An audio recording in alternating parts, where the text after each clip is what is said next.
مسلسل ملاقاتیں ہو رہی ہیں۔ بلاول بھٹو بھاگ رہے ہیں مولانا فضل الرحمان کے پاس، شہباز شریف کے بھاگ رہے ہیں مولانا فضل الرحمان کے پاس، حکومتی وفد مسلسل مولانا فضل الرحمان سے ملاقات کر رہا ہے اور ملاقات کر کے ان کو اعتماد میں لینے کی کوشش کر رہے ہیں۔ جتنی بار پیپلز پارٹی اور نون لیگ کے لوگوں کی ملاقات ہوئی اتنی بار مولانا فضل الرحمان کی جانب سے انکار کیا گیا، مسلسل انکار کیا گیا۔ مولانا فضل الرحمان نے یہاں سیدھے ہاتھ انہوں نے صاف دکھا دیا، انہوں نے انکار کر دیا، انہوں نے کہا جی میری طرف سے آپ کو انکار ہے۔ اور نئے جج جسٹس منصور علی شاہ ہیں، اس وقت تک تو وہ عمران خان سے 18 اکتوبر کے بعد دوبارہ سے ملاقاتوں کا سلسلہ شروع ہو جائے گا، لیکن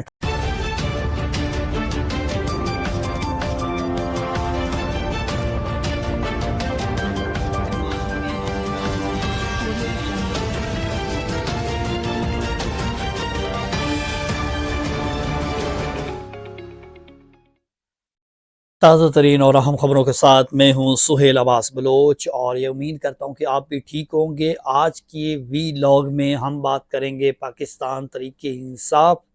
پیپلز پارٹی، نون لیگ اور مولانا فضل الرحمان، ان تمام کی کوششوں کے بعد نتیجہ کیا نکلا ہے۔ حکومت آئینی ترمیم منظور کروانے میں مکمل طور پر ناکام ہو چکی ہے، اس پر بات کریں گے۔ مولانا فضل الرحمان کی جانب سے آج دھماکہ خیز پریس کانفرنس کی گئی ہے، اور دھماکہ خیز پاک میں کیا گفتگو کی ہے اس پر بات کریں گے، اور اس پر ہم تجزیہ بھی کریں گے کہ مولانا فضل الرحمان کی گفتگو سے کیا لگ رہا ہے۔ مولانا فضل الرحمان نے حکومت کو واضح دو ٹوک یہ جواب دیا ہے کہ ہم کسی صورت بھی آپ کی آئینی ترمیم منظور نہیں ہونے دیں گے، اس پر بات کریں گے۔ اس کے ساتھ ساتھ قاضی فیض عیسیٰ جا رہے ہیں، بائے بائے ٹائے ٹائے ہو گیا ان کے ساتھ، اور وہ جا رہے ہیں 25 اکتوبر تک، اور 25 عمران خان سے ملاقاتوں کی پابندی جو ہے وہ ہٹ گئی ہے، اور عمران خان سے ملاقاتوں کا سلسلہ پھر سے بحال ہو گیا ہے۔ یہ تین خبریں اس پر بات کریں گے، لیکن ابھی تک آپ نے چینل کو سبسکرائب نہیں کیا، چینل کو سبسکرائب کریں، ویڈیو کو شیئر کریں اور بیل آئیکن کا بٹن پریس کریں تاکہ آئندہ آنے والی انفارمیشن آپ کو ملتی رہے۔ 1 ملین کا ٹارگٹ ہم نے پورا کرنا ہے، وہ آپ کے تعاون سے ہوگا۔ چینل کو سبسکرائب کرنا آپ نے نہیں بھولنا۔ چلتے ہیں یہ اب ترمیم، آپ کو یاد ہوگا کئی ہفتوں سے آئینی ترمیم جو 26ویں آئینی ترمیم کی جا رہی ہے، اس حوالے سے حکومت جو ہے وہ سر توڑ کی کوشش کر رہی تھی، سر توڑ کوششیں نہیں کر رہی تھی بلکہ پوری ریاست اس بات پہ لگی ہوئی تھی کہ کسی طرح سے آئینی ترمیم منظور کروائی جائے۔ مسلم لیگ نون، پیپلز پارٹی اور دیگر جتنے بھی ان کے اتحادی ہیں انہوں نے بہت کوشش کی، خاص طور پر پاکستان پیپلز پارٹی اور نون لیگ کی جانب سے یہ زور لگایا گیا، اور نہ صرف زور لگایا گیا، اس میں ریاست کی مشینری استعمال کی گئی، اور ریاست کی مشینری کے ساتھ ساتھ اعتماد میں لینے کے مولانا فضل الرحمان کو بڑی بڑی آفرز کی گئی۔ یہ تمام کے باوجود اینڈ کیا ہوا ہے کہ حکومت آئینی ترمیم کروانے میں بری طرح سے ناکام ہوتی نظر آ رہی ہے۔ ذرائع نے یہ دعویٰ کیا کہ مطلب مولانا فضل الرحمان کو بہت ساری آفرز ہوئی لیکن انہوں نے انکار کر دیا۔ اب تک مولانا فضل الرحمان کے علاوہ مسلم لیگ نون، پیپلز پارٹی آنیاں جانیاں دیکھ رہے ہیں آپ، مسلسل ملاقاتیں ہو رہی ہیں۔ بلاول بھٹو بھاگ رہے ہیں مولانا فضل الرحمان کے پاس، شہباز شریف مولانا فضل الرحمان کے پاس، حکومتی وفد مسلسل مولانا فضل الرحمان سے ملاقات کر رہا ہے اور ملاقات کر کے ان کو اعتماد میں لینے کی کوشش کر رہے ہیں۔ جتنی بار پیپلز پارٹی اور نون لیگ کے لوگوں کی ملاقات ہوئی اتنی بار مولانا فضل الرحمان کی جانب سے انکار کیا گیا،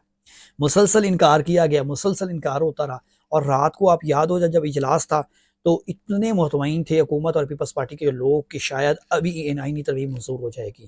لیکن اس کے باوجود آئینی ترمیم تو منظور نہیں ہوئی، اجلاس ملتوی ہو گیا، سینٹ کا بھی اور قومی اسمبلی کا بھی۔ اس کے بعد انہوں نے سوچا کہ تھوڑا سا گیپ دے لیتے ہیں، 25 اکتوبر سے پہلے ہم کوئی نہ کوئی پلاننگ کر لیں گے، کوئی نہ کوئی راستہ نکال لیں گے، کوئی نہ کوئی ایسی ہم چیزیں سامنے لائیں گے کہ آئینی ترمیم ہو جائے گی۔ لیکن پھر بھی حکومت اور پیپلز پارٹی دونوں کو منہ کی کھانی پڑی ہے۔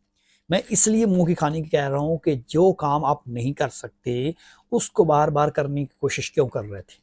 اور آپ تمام پارلیمان کو اس پر جو ہے وہ اعتماد میں لیے بغیر نہیں کر سکتی ہیں۔ کوئی جواز نہیں بنتا کہ آپ کے پاس جب 2/3 اکثریت ہے ہی نہیں تو آئینی ترمیم کیسے منظور کروا سکتے ہیں؟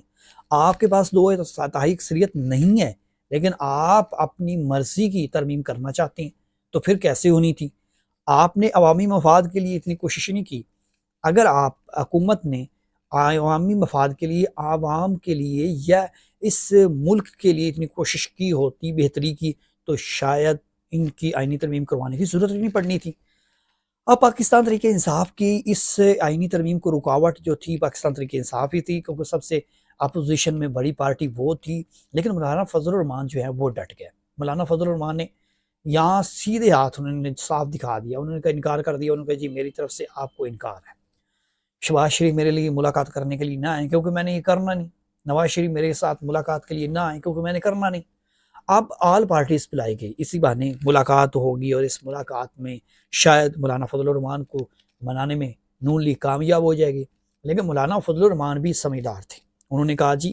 آپ میرے پاس آتے رہیں، ملاقات کرتے رہیں، لیکن ہونی وہی ہے جو میں چاہتا ہوں۔ مولانا فضل الرحمان نے سب سے پہلے تو ان کا آئینی جو ترمیم کا مسودہ تھا وہ ڈیمانڈ کی کہ وہ سامنے لایا جائے، اس میں آپ چاہتے کیا ہیں۔ اس کے بعد جب اب مسودہ سامنے آیا تو مولانا فضل الرحمان نے تو فوری طور پر انکار کر دیا۔ اب اسی صورتحال پر مولانا فضل الرحمان کی جانب سے آج جو گفتگو کی گئی ہے وہ بڑی اہم گفتگو ہے، اور آپ کی پوری آئینی ترمیم کے حوالے سے جو ملاقاتیں ہو رہی ہیں ان کا نچوڑ ہے۔ مولانا فضل الرحمان نے کہا جی یہ ہو ہی نہیں سکتا کہ حکومت جو چاہتی ہے وہ ہم پورا کریں۔ یہ مولانا فضل الرحمان خود کہہ رہے ہیں کہ حکومت جتنی دیر تک لچک نہیں دکھائے گی اتنی دیر تک آئینی ترمیم منظور نہیں ہوگی۔ مولانا فضل الرحمان کا کہنے کا مطلب یہ تھا کہ جو آئینی ترمیم لائی جا رہی ہے اس میں جو ہم چاہتی ہیں ترمیم وہ ختم کی جائیں، اور وہ ختم ہونے کے بعد ہی آگے بات بڑھے گی، اور حکومت کا مقصد بھی وہی ہے۔ اگر وہ نہیں پوری ہوتی آئینی ترمیم جو وہ چاہتی ہے حکومت، تو پھر آگے آئینی ترمیم کا تو وجود ہی نہیں رہ جاتا۔ لیکن مولانا فضل الرحمان نے کہا پہلے تو اس بات پر آپ اتفاق کریں، پھر اس کے بعد آگے سٹیپ چلے گا کہ آیا کہ آئینی ترمیم ہو سکتی ہے یا نہیں ہو سکتی۔ تو مولانا فضل الرحمان کی جانب سے آج جو گفتگو کی گئی ہے کھلے الفاظ میں، واضح الفاظ میں، دو ٹوک جواب دیتے ہوئے مولانا فضل الرحمان نے حکومت اور پیپلز پارٹی کو جو ہے وہ جواب دے دیا ہے۔ فضل الرحمان پہلے ہی جواب دے رہے تھے، لیکن حکومت وزید تھی کہ شاید وہ پرانا زمانہ اور پرانی روایات اور مفادات کی جو چیزیں تھیں وہ سامنے رکھیں گے اور آئینی ترمیم ہو جائے گی۔ اب مولانا فضل الرحمان کو اور بھی بہت ساری جو طاقتیں ہیں وہ کہہ رہی ہیں کہ آپ نے آئینی ترمیم نہیں منظور کروانی۔ پتہ ہے یہ بھی ایک بڑی خبر آئی ہے، اور یہ خبر اس لیے میں بتا رہا ہوں کہ مولانا فضل الرحمان خالی نہیں کہہ رہے کہ میں نے ترمیم منظور نہیں کرنے دینی، بلکہ اور بھی ان کے پشت پناہی پر کچھ لوگ ہیں جو کہہ رہے ہیں کہ آپ نے آئینی ترمیم کا ساتھ نہیں دینا۔ اور مولانا فضل الرحمان نے اس پر دو ٹوک جواب دیا۔ اب آصف علی زرداری نے کوشش کی، انہوں نے کہا جی میں چلتا ہوں اور میں کوشش کرتا ہوں۔ اسی طرح سے شہباز شریف نے کوشش کی، ٹیلی فونک رابطے ہوتے رہے اور بڑی دیر تک یہ رابطے ہوتے رہے، لیکن مولانا فضل الرحمان نے جواب دے دیا۔ اور آج کی ان کی گفتگو جو تھی نا اس میں تو انہوں نے ساری چیزیں واضح کر دی ہیں کہ مولانا فضل الرحمان نے واضح طور پر جواب دے دیا ہے، حکومت کو یہ کہا ہے کہ جتنی دیر تک آپ لچک نہیں دکھائیں گے اتنی دیر تک ترمیم نہیں ہو سکتی، اور ترمیم جو مسودہ لایا گیا ہے اس پر مولانا فضل الرحمان کو شدید اعتراض ہے۔ اور مولانا فضل الرحمان کی گفتگو سے یہی ہے کہ مولانا فضل الرحمان نے صاف اور واضح انکار کر دیا۔ اب حکومت آئینی ترمیم کے خواب جو ہے وہ چکنا چور ہو چکے ہیں، حکومت کے آئینی ترمیم منظور کروانے کا خواب چکنا چور ہو چکا ہے، اور نہ صرف خواب ٹوٹ چکا ہے بلکہ حکومت کو موقع کھانی پڑی ہے۔ یہ پہلے بھی ہوا اور دوبارہ ہوا پھر دوبارہ ہوا، اور اب لاسٹ سٹیج پر حکومت سمجھ رہی تھی کہ شاید 18 اکتوبر کو ہم کسی بھی صورت جو ہے وہ آئینی ترمیم کروا لیں گے، لیکن وہ آئینی ترمیم کروانے میں ناکام ہو گئے۔ اب پاکستان تحریک انصاف نے ان کا راستہ روکنے کے لیے آلریڈی احتجاج کی کال دے دی ہے۔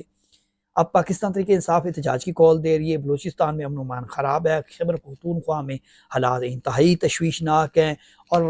رہی صحیح کسر جو ہے وہ اب دھرنوں میں نکل جائے گی، تو حکومت کا قصہ تمام ہوتا ہوا نظر آ رہا ہے، یعنی حکومت کی رٹ جو ہے وہ ناکام ہوتی ہوئی نظر آ رہی ہے۔ یہ تو ان قریب جو ہے وہ اکتوبر کے آخر تک بہت بڑی خبریں آنے والی ہیں، اور حکومت کے لیے وہ خطرے کی گھنٹی نہیں ہے، گلے کا پھندا ہے۔ اور یقین کریں جو سورسز بتا رہے ہیں، اب بہت ساری چیزیں جو ہوتی ہیں سورسز کے ذریعے معلوم ہوتی ہے، تو میری کوشش ہوتی ہے اپنے ویورز تک پہنچائی جائے، اور ان خبروں میں یہ صداقت ہے کہ اکتوبر کے آخر تک بہت کچھ ہونے والا ہے۔ جو قاضی فیض عیسیٰ ہے ان کے حوالے سے بالآخر حکومت کی جانب سے رجسٹرار کو لکھ دیا گیا ہے، ان کی ریٹائرمنٹ 25 اکتوبر کو ہونی چاہ رہی ہے۔ قاضی فیض عیسیٰ اب جو ہیں وہ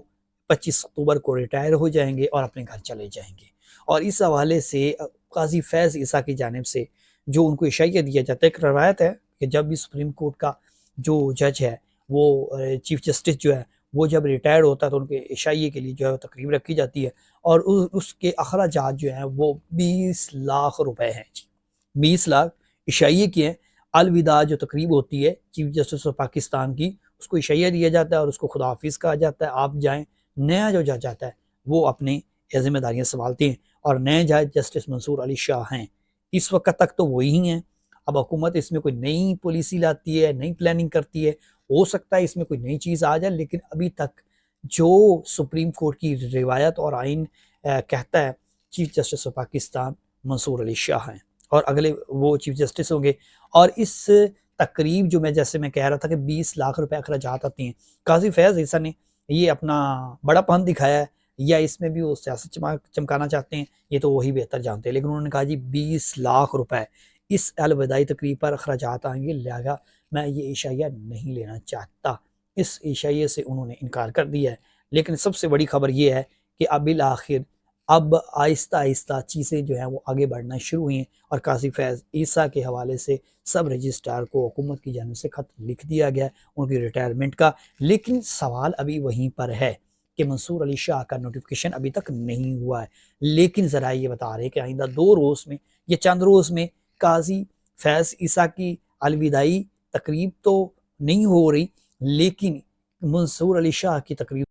تقریب ضرور ہوگی، اور وہ نئے چیف جسٹس اور پاکستان بننے جا رہے ہیں، اور ان کا نوٹیفیکیشن حکومت آئندہ چند روز میں جاری کرے گی۔ نئے چیف جسٹس کون ہوں گے؟ جسٹس منصور علی شاہ۔ یہ تھی بڑی خبر۔ اب چلتے ہیں اس سے اہم اور بڑی خبر، عمران خان کی ملاقاتوں پر پابندی ہے، اور ان کی جو ہمشیرہ نورین نیازی، ان کی جانب سے ایک اپلیکیشن دائر کی ہوئی تھی اسلام آباد ہائی کورٹ میں، اور آج اس کی سماعت تھی۔ اس سماعت میں سب سے اہم بات جو بڑی ہے، عدالت کی جانب سے حکم دیا گیا ہے انتظامیہ کو، حکومت کو، کہ فوری طور پر عمران خان سے ان کے ڈاکٹر اور ان کی ہمشیرہ کی ملاقات کروائی جائے۔ لیکن اس میں بھی تھوڑا سا رکھنا ڈالا گیا۔ رکھنا کیا ڈالا گیا کہ حکومت آلریڈی کہتی ہے جی بہت زیادہ تھریٹس ہیں آج کی سماعت میں۔ جو ایڈیشنل اٹارنی جنرل ہیں اور سپرنٹینڈنٹ جو جیل ہیں، اڈیالہ جیل، وہ پیش ہوئے، اور اس طرح نمائندہ پیش ہوا، اور ان کے سے عدالت نے جو ہے وہ استفسار کیا کہ بتائیں جی ملاقات کیوں کرنے نہیں دے رہے، یہ تو شہری کا یا قیدی کا حق ہے کہ اسے ملاقات کرنے کی اجازت دی جائے۔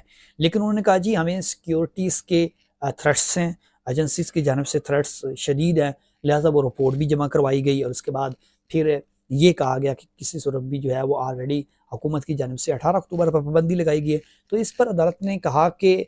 تھریٹس اگر ہیں تو کہ اس کے ڈاکٹرز اور جو ان کی فیملی کے لوگ ہیں ان کو ملاقات کی تو اجازت ہونی چاہیے، اور جو ان کے وکیل تھے، وکیل کی جانب سے بھی یہ کہا گیا کہ عمران خان کی ایک معروف شخصیت ہے، ان کی حالت ٹھیک نہیں ہے، ان کے ڈاکٹرز کو جو ہے وہ علاج معالجے کے لیے ملاقات کی اجازت ہونی چاہیے، اور ان کی سسٹر کو بھی ہونی چاہیے۔ لیکن یہ کیسا ہے کہ ایک معروف اور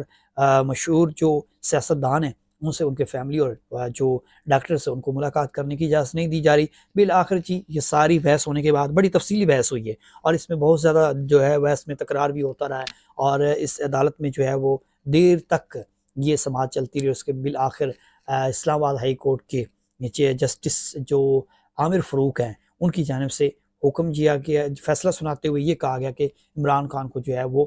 فوری طور پر ڈاکٹرز ان کی صحت کے اچھے خیال رکھا جائے، اور جب یہ پابندی اٹھے گی تب ان کو ملاقات کی اجازت ہوگی۔ یعنی عمران خان سے 18 اکتوبر کے بعد دوبارہ سے ملاقاتوں کا سلسلہ شروع ہو جائے گا، لیکن 18 اکتوبر تک عمران خان پر ابھی بھی پابندی ہے۔ جو حکومت انتظامیہ کی جانب سے وضاحت پیش کی گئی، شدید تھریٹس کی حوالے دیے گئے، اس پر پھر عدالت کی جانب سے یہ فیصلہ دیا گیا کہ آپ جب یہ پابندی اٹھے گی تو 18 اکتوبر کے فوری بعد جو ہے عمران خان سے ان کے ڈاکٹر اور ان کی ہمشیرہ کی ملاقات کروائی جائے، اور ڈاکٹر بھی کے علاوہ ان کی صحت کا خاص خیال رکھا جائے جیل میں۔ تو عمران خان کی اس طرح سے ملاقاتیں جو ہیں وہ 18 اکتوبر کے بعد بحال ہو جائیں گی، اور شاید جو 18 اکتوبر تک پابندی لگائی گئی تھی اس کو آگے توسیع کی جا سکتی تھی، لیکن اب اسلام آباد ہائی کورٹ کا حکم آ گیا، تو اب 18 اکتوبر کے بعد عمران خان سے دوبارہ ملاقاتوں کا سلسلہ بحال ہو جائے گا۔ یہ تھی آج کی اہم اور بڑی خبریں جو آپ کے ساتھ شیئر کی۔ یقیناً ایسی انفارمیشن جو ہے وہ مزید بھی بڑی اور اہم خبریں آپ کے ساتھ شیئر ہوتی رہیں گی، لیکن ابھی تک آپ نے چینل کو سبسکرائب نہیں کیا، چینل کو ضرور سبسکرائب کیجیے گا، ویڈیو کو شیئر کیجیے گا، اور سہیل عباس بلوچ کو دیجیے اجازت۔ اپنا خیال رکھنا۔